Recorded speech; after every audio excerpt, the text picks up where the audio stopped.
Que le Seigneur bénisse. Je tiens à vous remercier. Je remercie notre Dieu pour sa protection et son amour qu'il ne cesse de manifester envers nous. Nous sommes là. Et je vous remercie aussi parce que vous êtes là. D'autres en ligne pour suivre la prédication de ces après-midi. Et je tiens de saluer tous mes frères et sœurs, ainsi que tous les amis, partout dans le monde, vous tous qui me suivez. Je tiens aussi à saluer le révérend pasteur Roger Matondo, ainsi que tout Goshen Tabernacle. Et je salue aussi le révérend pasteur Gabi, ainsi que tout Life Tabernacle et tous les bien-aimés, ainsi que tous leurs frères et sœurs qui vont suivre ces enseignements que nous avions débutés dimanche passé. Et aussi, je tiens à remercier tout le staff de la technique, l'équipe d'Ernest Kaboya, je vois Archimène, je vois Josaphat. Vraiment que le Seigneur vous bénisse pour tout le sacrifice et que le Seigneur vous comble. Sans plus tarder, je voudrais que nous puissions invoquer l'auteur de la parole. Prions le Seigneur. Précieux Père Céleste, nous t'invoquons en ce moment, afin que toi, l'auteur de la parole, puisse être au rendez-vous, Père. Commence avec nous comme Alpha, réside avec nous comme le grand Emmanuel, et achève avec nous comme le grand Oméga. Utilise-moi comme simple vase, écarte-moi du chemin, Seigneur, afin que toi-même puisses parler à ton peuple pour l'édification du corps de Christ. Transporte-nous, déplace-nous de Cape Town, afin que nous soyons transportés et placés dans le lieu céleste avec toi. Tout pour la gloire de ton Saint-Nom, au nom du Seigneur Jésus-Christ. Amen. Je vous prie de lire ensemble avec moi dans Acte 2.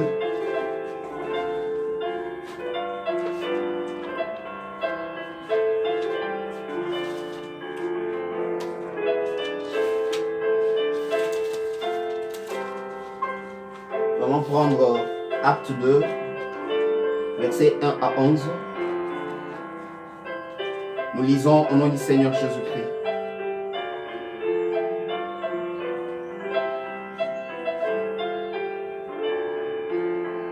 Lorsque le jour de la Pentecôte arriva, ils étaient tous ensemble dans le même lieu.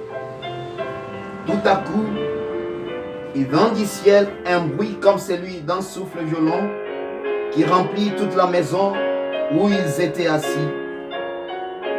Des langues qui semblaient de feu leur apparurent.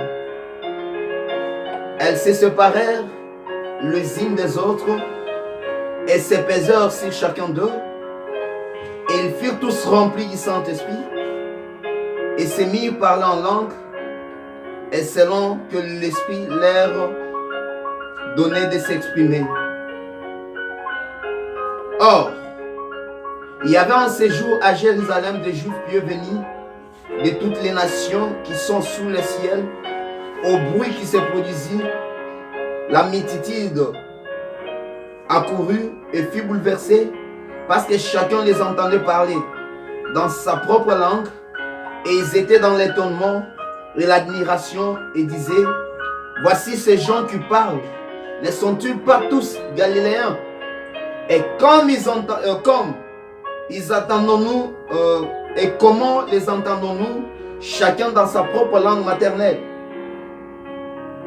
Parthes, Médès et Lamite, et ceux qui habitent la Mésopotamie, la Judée, la Cappadoce, les Ponts, l'Asie,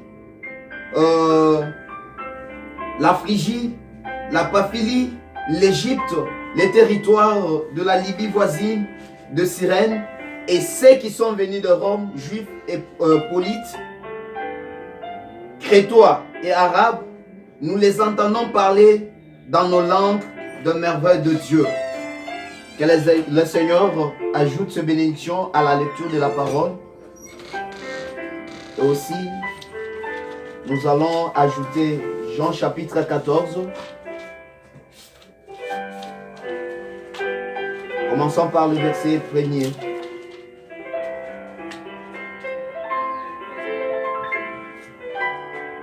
Que votre cœur ne se trouble pas. Croyez en Dieu, croyez aussi en moi. Il y a beaucoup de demeures dans la maison de mon Père. Sinon, je vous l'aurais dit. Car je vais vous préparer une place. Et lorsque je serai en lait, vous préparez une place. Je reviendrai et je vous prendrai avec moi, afin que là où je suis, vous y soyez aussi.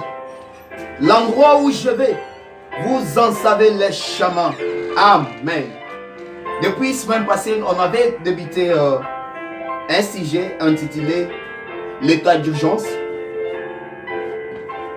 On avait montré aux enfants de Dieu l'état d'urgence qu'est-ce.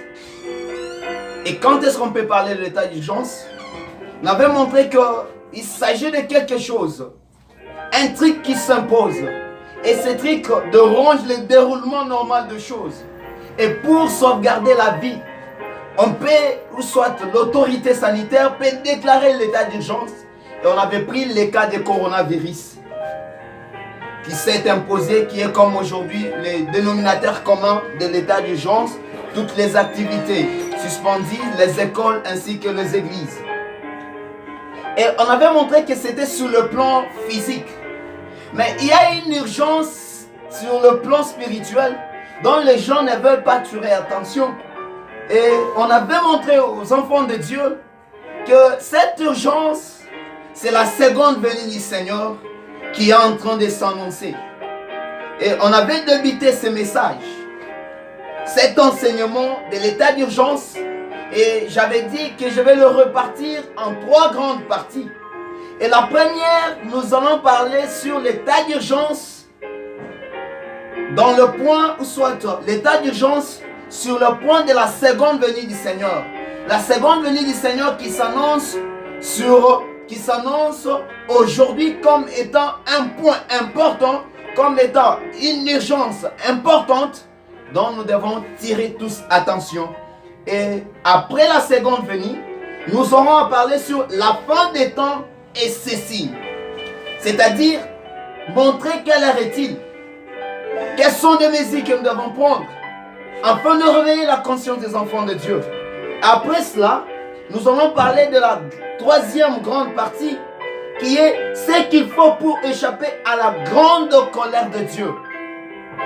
Et on avait introduit sur la seconde venue du Seigneur. Et je crois par la grâce du Seigneur, nous aurons achevé cette première partie aujourd'hui. Alors, je vous prie de lire ensemble avec moi dans la prédication la divinité de Jésus-Christ, au paragraphe 40. Jésus vient 3 fois. Il est venu la première fois pour acheter son église, racheter son église. Il vient la deuxième fois pour prendre son église. Elle vient la troisième fois avec son église. Toute chose dans la Bible va par 3. Mais tout en un seul Christ. Souvenez-vous. La première fois pour racheter son église. La deuxième fois pour prendre son église. La troisième fois avec son église comme roi et reine. Paragraphe 41.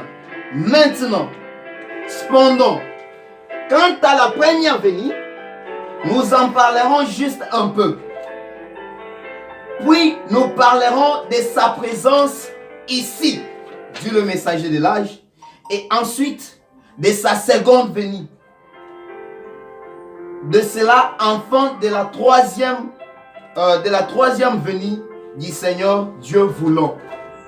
Et j'avais montré qu'il y a 4 grands événements en rapport avec la venue de Jésus-Christ ainsi qu'avec son épouse. La première, ou soit le premier événement, c'est la première venue de Jésus-Christ. Le deuxième événement, c'est la seconde venue de Jésus-Christ. Troisième événement, c'est la troisième venue de Jésus-Christ. Et j'avais montré que Frère Branham fait le parallèle. Frère Branham évoque quelque chose qui est situé entre la première venue et la seconde venue de Jésus-Christ. Il dit qu'avant la seconde venue de Christ, il y a la manifestation de sa présence. C'est ce que nous avons lu dans la divinité de Jésus-Christ, dans la divinité au paragraphe 41. Frère Branham dit, entre la première et la deuxième venue, il y a la manifestation dans cet âge, c'est-à-dire la manifestation de sa présence ici. Jésus, le corps physique, est au ciel au moment où nous parlons, mais le Christ, l'Esprit qui était en lui, est sur terre. Là où nous avons lu dans Acte 2. Jésus-Christ n'est pas encore venu, bien-aimés frères et sœurs. Ce que nous avons vécu dans Luc 17:30, c'est la manifestation de sa présence. Et pour mieux comprendre la manifestation de sa présence, je peux faire appel à ce qui s'était passé avec Abraham. Elohim est descendu dans la chair humaine. Dieu discernant le pensée de cœur. Dieu discernant le pensée de cœur de Sarah. Pendant que Sarah était derrière la maison, Dieu a dévoilé les secrets qui étaient dans son cœur. Qu'est-ce qui s'était passé? C'était la manifestation de sa présence. Et Frère Branham dit, ne faites pas la confusion entre la manifestation de sa présence ainsi que la seconde venue du Seigneur. Et Luc 17:30 n'est pas la seconde venue du Seigneur, cela n'est que la manifestation de sa présence. Est-ce que je me fais comprendre?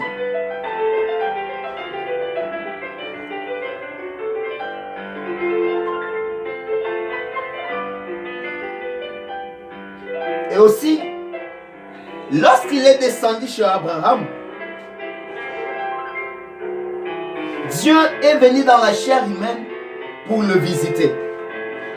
Et Branham dit, c'est ça la manifestation de sa présence. Il est venu dire à Abraham, à cette même époque, tu dois recevoir, tu auras un fils. Il était venu annoncer la venue d'Isaac, qui est le type de Christ. Mais la promesse était déjà faite. Il y a maintenant deuxième étape qui doit suivre. C'était Abraham, pour avoir Isaac, il devait d'abord rajeunir, lui et Sarah. Bien qu'ils avaient eu la promesse, mais il devait d'abord changer. Il devait d'abord être transformé. Il devait d'abord être rajeuni, lui et Sarah, pour mettre au monde Isaac. Est-ce que vous êtes avec moi? Soyez simplement attentifs, vous aurez à comprendre. C'est pourquoi la Bible nous dit, nous n'allons pas tous mourir, mais nous serons tous transformés, parce que ce n'est pas avec ces corps que nous rencontrons le Seigneur. Prenons 1 Corinthiens 15, 51 à 53. Voici, je vous dis un mystère. Nous ne mourrons pas tous, mais tous, nous serons changés. En un instant, à un clin d'œil, à la dernière trompette, la trompette sonnera et les morts ressusciteront incorruptibles et nous serons changés. Car il faut que ces corps corruptibles revêtent l'incorruptibilité et que ces corps mortels revêtent l'immortalité. Alléluia! Alléluia! Avant la seconde venue du Seigneur, avant que nous puissions aller à la rencontre du Seigneur, la Bible nous dit dans 1 Corinthiens 15, versets 51 jusqu'à 53, nous serons tous changés. Nous serons tous transformés. Alléluia! C'est-à-dire, tous nous ne passerons pas à la mort. Tous nous ne passerons pas dans la tombe. Mais tous nous serons changés. C'est-à-dire quoi? La Bible nous dit que les morts en Christ ressusciteront premièrement. Et lorsque les morts en Christ ressusciteront premièrement, tous nous serons changés. Alléluia! C'est ça l'espérance pour nos bien-aimés qui sont dans la tombe. Si un saint est mort, Si un frère est mort en Christ, laissez-moi vous dire, il y a encore l'espérance. Parce ils seront ressuscités lorsque le Seigneur reviendra pour prendre son épouse. Amen.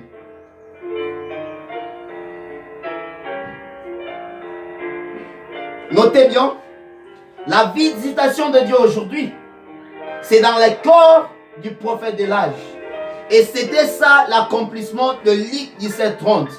Et c'est ça même la manifestation de sa présence. Et la manifestation de sa présence, qu'est-ce? La manifestation de sa présence, cela est l'un des signes de sa seconde venue. Cela est le signe de la seconde venue du Seigneur.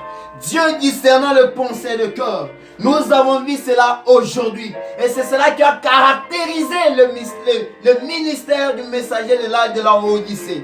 Et nous ne devons pas confondre cela avec la seconde venue du Seigneur. Parce que lorsqu'il reviendra pour prendre son épouse, finira de plaire, finira de maladie. Et nous n'allons même pas, il n'y aura plus de prédication.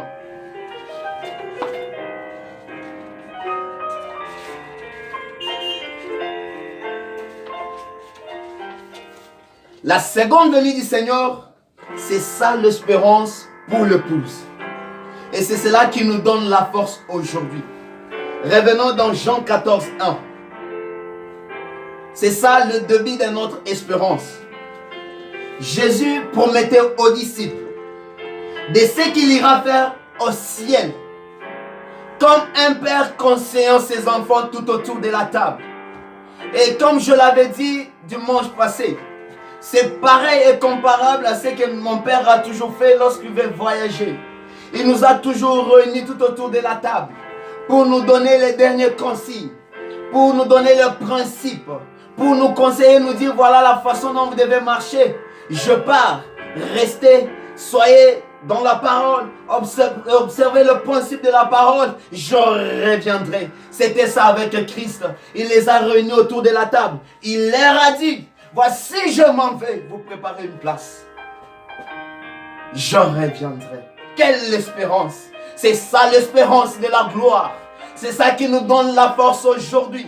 Même si je peux souffrir sur la terre, même si je peux mourir, même si je peux tomber malade, même si je serai dans le lit de l'hôpital, même si le confinement est là, même si le virus font rage dans le monde entier, même si toutes les activités sont suspendues, mais je sais qu'un jour, mon Rédempteur viendra pour me prendre. Même si je serai dans la tombe, je sais qu'il me ressuscitera et je serai changé pour porter les corps terrestres glorifiés afin d'aller à sa rencontre. Alléluia!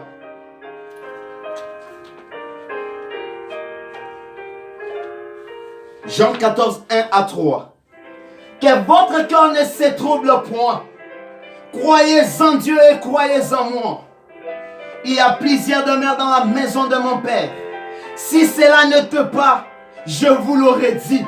Je vais vous préparer une place. Je crois fermement à ça. Je sais que le Seigneur reviendra. Il n'est pas encore venu. Le Seigneur n'est pas encore venu. Il nous a promis, il a dit, je vais vous préparer une place. Je reviendrai. Que votre cœur ne se trouble pas. Soyez en place. Croyez en Dieu et croyez en moi. Alléluia. C'est ça notre espérance et la gloire. C'est ça l'espérance de notre salut. C'est cela qui peut donner la force à celui qui peut être malade quelque part.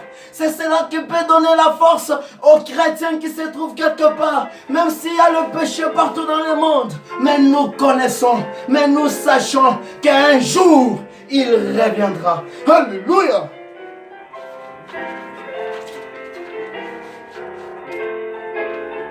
Et lorsque je m'en serai allé et que je vous aurai préparé une place, je reviendrai et je vous prendrai avec moi, afin que là où je suis, vous y soyez aussi. Afin que là où il est, que nous y soyons aussi. Afin que là où il est, que nous y soyons aussi. Alléluia. Gloire à Jésus. C'est ça l'espérance de la seconde venue. C'est ça l'espérance de la seconde venue. Nous prenons la prédication, la demeure future de l'époux céleste et de l'épouse terrestre au paragraphe 294. Branham dit, dans la nouvelle terre, il y a une nouvelle vie.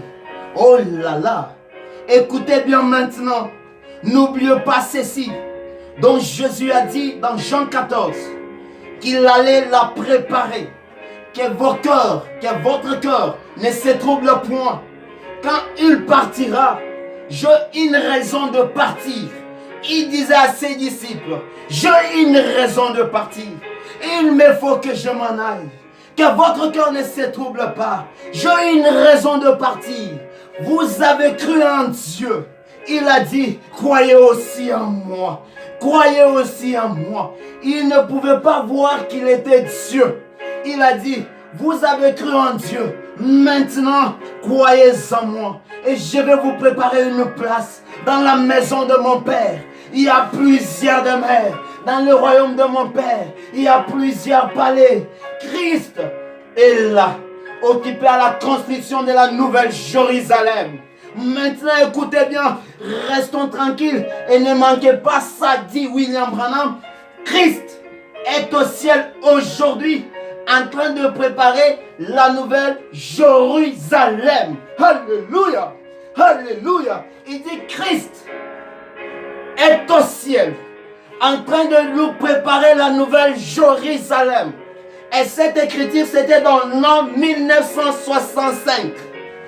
Après la venue de la nuée, après l'accomplissement de ce qui s'était accompli au mot 107. Et Frère Branham dit, il est au ciel en train de nous préparer la nouvelle Jérusalem. La seconde venue est une réalité.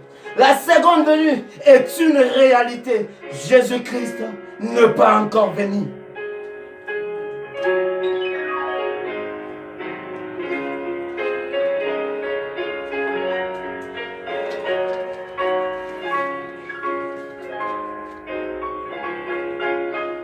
La Bible dit, quand Jésus quitta la terre, la nuée l'avait dérobé.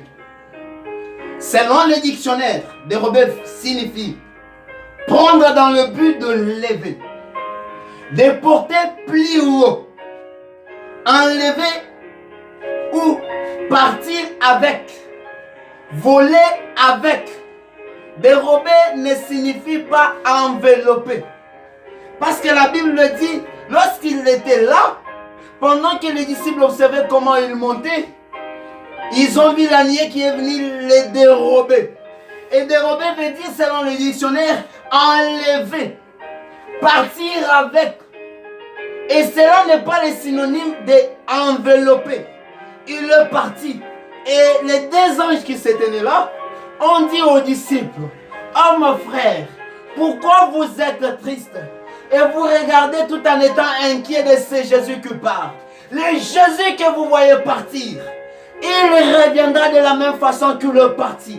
Et ceux-là qui croient à la seconde venue de Jésus-Christ pensent et disent, comme il était parti dans la nuée, et il doit revenir dans la nuée.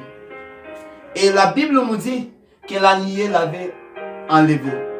La Bible ne nous a pas dit que la nuée l'avait enveloppé. Je me fais comprendre. Et nous devons faire la part des choses sur cela. Ceux qui croient qu'il est déjà venu pour la seconde fois disent que les anges ont dit aux disciples que le Jésus qui est parti reviendra de la même manière, c'est-à-dire avec la nuée, parce qu'à son aller, il y avait la nuée, et à son retour, il y aura la nuée. Mais nous déclinons cela et nous découpons cela en disant, le Jésus qui était parti n'était pas enveloppé par la nuée, mais à l'apparition de Jésus-Christ, nous le voyons enveloppé par la nuée. Allez lire dans Apocalypse chapitre 10, 1 jusqu'à 7. Frère Branham interprète cette écriture des Actes de 1 à 11 dans la prédication quant à rebours au paragraphe 95. un jour, quelqu'un est venu mourir pour chacun de nous. Et Dieu l'a ressuscité le troisième jour. Et 500 hommes se trouvaient là. Ils l'ont vu être enlevé dans les niais. Et une voix a dit, je reviendrai. Des anges se sont ensuite présentés là et dit, c'est Jésus qui a été enlevé.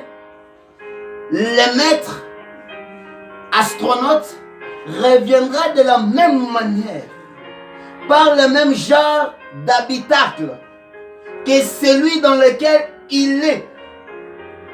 Un corps immortel. Voilà, on dit Alléluia. Et nous aurons un corps semblable à son corps glorieux. Parce que nous le verrons tel qu'il est. Oh, il a franchi tout le mur du son, tout le mur du raisonnement. Il est allé au-delà du raisonnement. Il est allé au-delà de tout le reste. Je dis Amen. Amen. Le même corps là, qui a été crucifié, le même Jésus qui avait les cicatrices, c'est le même Jésus qui doit revenir. Lorsque les gens disent qu'à l'année c'était la seconde venue de Jésus-Christ, laissez-moi poser quelques questions. Ou soit laissez-moi poser cette question. Où se trouve son corps? Prenons une expérience personnelle avec Dieu. Paragraphe 41. Je crois que le jour de la Pentecôte, les consolateurs, c'est-à-dire le Saint-Esprit, fut donné, lequel est l'Esprit de Jésus-Christ donné à l'Église. Et Jésus vit dans son Église, dans son peuple ce soir. De même qu'il avait vécu avec eux dans un corps de chair, la chair a dû mourir afin de constituer un sacrifice pour nous ramener à Dieu par le rachat, pour subir la peine de mort à laquelle nous avons été condamnés. Et maintenant, je crois qu'il viendra physiquement un jour. Alléluia! Et maintenant, je crois qu'il viendra physiquement un jour sous forme corporelle. Il n'a pas dit sous forme de l'anier. Il n'a pas dit sous forme des anges, mais sous forme corporelle. Le même Jésus qui était parti, l'Esprit sera retiré de l'Église pour retourner au corps de Christ. Et il reviendra sous une forme physique, juste comme il était allé. Le même Jésus qui mangeait, qui buvait, qui parlait avec ses disciples. Je crois qu'il reviendra. Et je crois que c'est la seule solution aujourd'hui au problème du monde. Alléluia! Alléluia! La seule solution aujourd'hui pour le coronavirus, la seule solution aujourd'hui pour le confinement, la seule solution aujourd'hui pour l'humanité, c'est la seconde venue de Jésus-Christ. Aussi longtemps qu'on est sur terre, il y aura toujours des problèmes, il y aura toujours des plaies, il y aura toujours des difficultés. Mais lorsqu'il reviendra, fini de prédication, fini de tristesse, fini de souffrance. C'est pourquoi ne ratez pas la seconde venue de Jésus. Il y a un enfer à éviter et un ciel où nous devons tous partir. Et lorsqu'il reviendra, lui étant dans la 7e dimension, il va passer par la 6e dimension et prendre les esprits de ceux-là qui sont dans la 6e dimension, nos bien-aimés qui dorment encore, nos bien-aimés qui se reposent encore. Il va revenir avec et lui demeurera et restera, il restera dans les airs et il laissera les esprits de ce gens descendre sur la terre et reprendre leur corps qui était dans la tombe et ils seront tous ressuscités et nous les vivants et eux qui étaient morts ressuscités, nous serons tous ensemble et nous serons tous transformés pour aller à la rencontre du Seigneur dans les airs. Pourquoi? Parce que lui ne piétinera plus encore la terre, parce que c'est une terre de péché. Alors, nous devons aller à la rencontre du Seigneur dans les airs. Alléluia! Papa dit, je crois qu'il reviendra. Le même Jésus qui mangeait, le même Jésus qui buvait. Je crois cela de tout mon cœur. Je crois cela de toute énergie. Et nous devons croire comme cela, qu'il reviendra. Croire avec toute énergie, croire avec toute force, croire avec tout ce que nous avons, croire avec nos cheveux, croire avec nos dents, croire avec nos habits, que Christ reviendra. Amen. Amen. Oh, je me sens bien. Oh, je me sens bien. Je me sens bien. Il y a la chanson qu'on a toujours chantée. La chanson de Paul. Frère Paul. Je n'en j'ai déjà. Dis-te que mena jani. Dis-moi mwindile. Dis-moi mwadile. Chako j'ai déjà voilà. Dis-te que mena jani. Dis-moi mwindile. Dis-moi mwadile. Alléluia. Il dit. Wakutamba kumwindila. Fatuma na bumba baba choko. Bakadi bambani. Yesu kaji.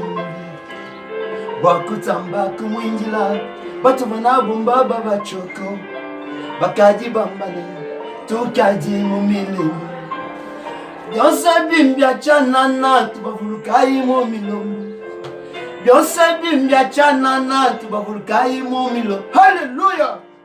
Alléluia. D'autres commencent à dire que nous sommes dans le millénium.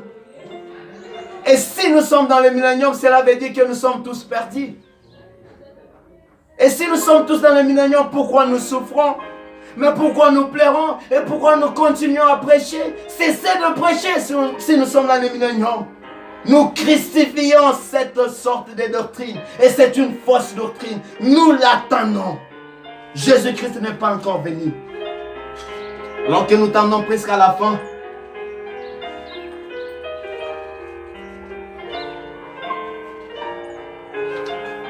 Je vais juste prendre ce qui est essentiel. Une question fut posée à William Branham. Quel aspect aurons-nous à la résurrection? C'est dans question-réponse au paragraphe 147. Branham dit, les mêmes qu'en descendant dans la tombe. C'est exact. La résurrection, imaginez un peu ceci. Ces livres tombent par terre. Et je prends ces livres ici. Il prend l'exemple de ces livres. Il dit ces livres tombent par terre. Vous voyez ces livres, lorsque nous laissons cela tomber par terre. Il dit je prends ces livres. Ou soit je prends un autre livre. Prenons par exemple celui-ci. Il dit et pour le remplacer, lorsque celui-ci est tombé, et j'essaie de prendre celui-ci pour le remplacer, Branham dit, une résurrection sur ramener celui-là même qui est descendu dans la tombe. C'est-à-dire les mêmes livres-là que j'avais fait tomber, lorsque je ramène ça, c'est ça la résurrection. Il dit, Jésus est-il ressuscité? L'ont-ils reconnu? S'est-il trouvé là avec eux? Le même Jésus, c'est Jésus qui a été enlevé au ciel, reviendra de la même manière que vous l'avez vu s'en aller. La résurrection, c'est exactement comme on est quand on meurt. Alléluia. C'est pourquoi les disciples l'avaient reconnu. Les cas des deux disciples qui étaient en route vers Emmaüs. Même lorsqu'ils pouvaient apparaître aux disciples, Thomas pouvait dire, il me faut le voir. Il me faut introduire mes doigts dans ses cicatrices et je connaîtrai qu'il est réellement ressuscité. Amen.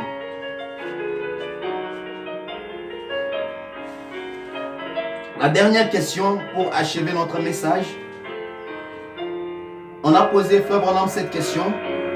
Est-ce que la venue du Seigneur sera visible comme nous voyons les gens dire que la nuée est la seconde venue?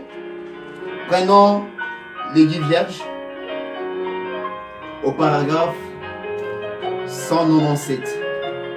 Maintenant, rappelez-vous, comme je l'ai déjà dit, tout va par trois. Sa venue va par trois. La première fois, il vient racheter son épouse. La deuxième fois, il vient enlever son épouse comme dans une aventure d'amour. Il vient un soir l'enlever et l'emporter loin du monde. Et il va à sa rencontre dans les airs. C'est la venue secrète du Seigneur. William Branham dit, c'est une venue qui est secrète. Cela ne sera pas vu de tous. Les méchants ne verront pas la seconde venue du Seigneur. Mais la niveau aujourd'hui, cela est à la connaissance de tout le monde.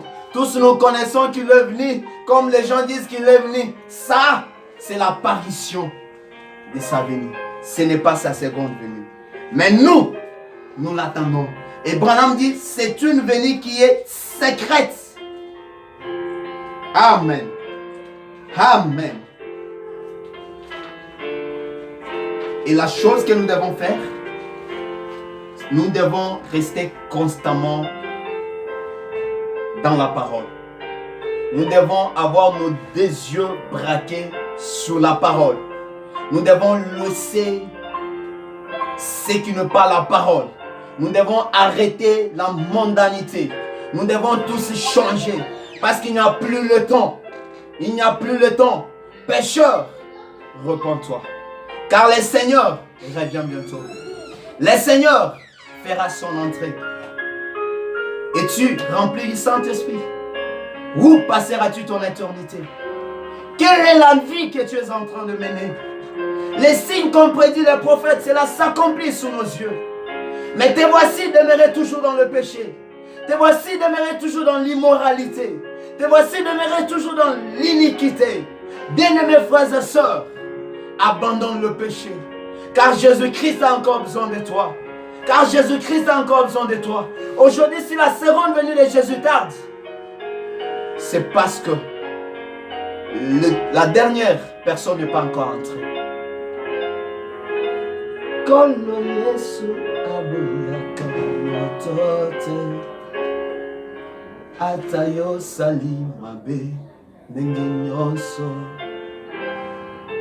akobenga yo solo oya epai na ye akobongola yo okoma mosantu oh yoka liloba ya Kolo Yesu azali kobyanga yo epai na ye kokota epai na Yesu alleluya ya kokota na kati ya lopango yompa te koyoka soni te yompa te koyoka soni te Yesu azali na yo mawa yaka. Alléluia. Que le Seigneur vous bénisse. Que le Seigneur vous bénisse. Que le Seigneur vous bénisse.